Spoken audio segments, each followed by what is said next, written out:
muhimu. Wakati nilisimama hapa Suswa, muliniambia ya kwamba shamba ya Kedong ambayo iko hapa,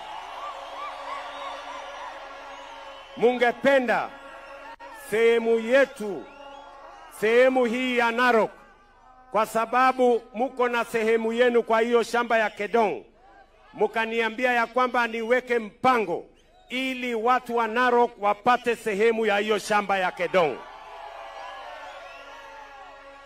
Mimi nimekuja hapa leo kuwaeleza. Waswahili wanasema ahadi ni nini?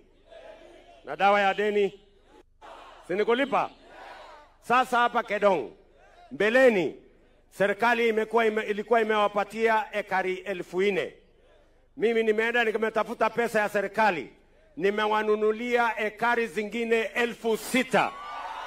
Sasa pale Kedong mutakuwa na shamba ekari 10,000.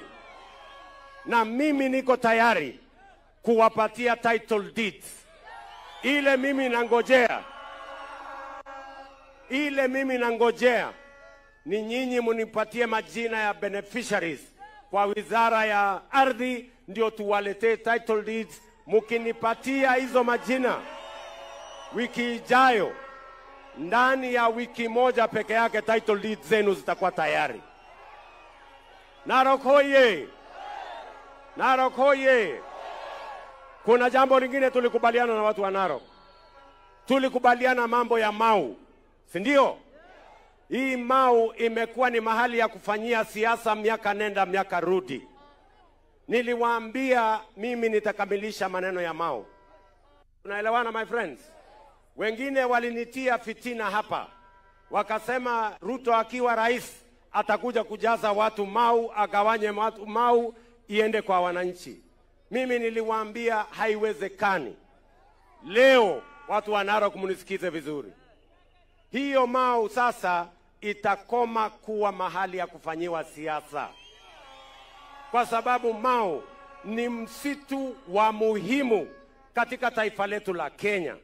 Msitu ambayo inatusaidia tuwe na mito, ambayo itatusaidia kwa kilimo, kwa ng'ombe zetu, kwa ufugaji na kazi ile ingine yote. Kwa hivyo kukomesha njama zote kuhusu Mau, hakuna mtu mmoja ameongezeka tena Mau baada ya mimi kuwa rais.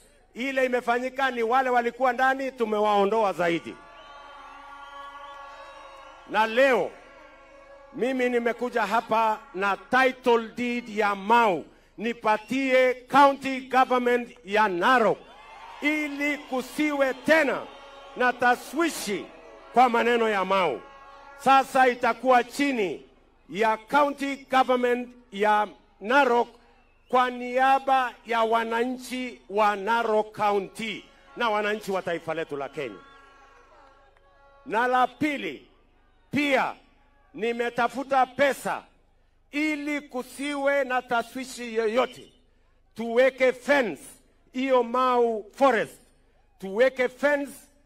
Awamu ya kwanza tunajenga kilomita 100 ya fence pale Mau, ndio kusiingie mtu mwingine, kusikwe na taswishi tena, ijulikane hapa ni msitu na ni mali ya wananchi wa Narok na mali ya wananchi wa taifa letu la Kenya.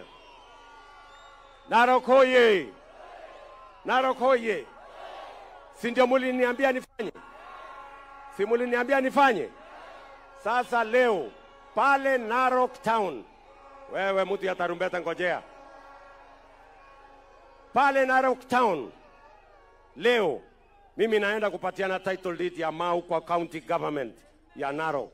Ndio tumalize siasa na tumalize njama na tumalize mambo yote, tuhakikishe ya kwamba msitu wetu uko salama, na vile nimesema nitahakikisha imekuwa fence, ndio kusiwe tena na watu ambao wataingia pale msituni.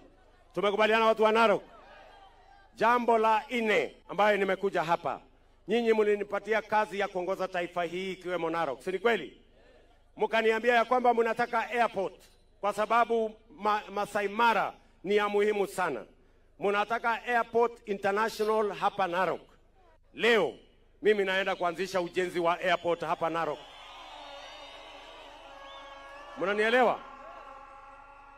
Serikali ya county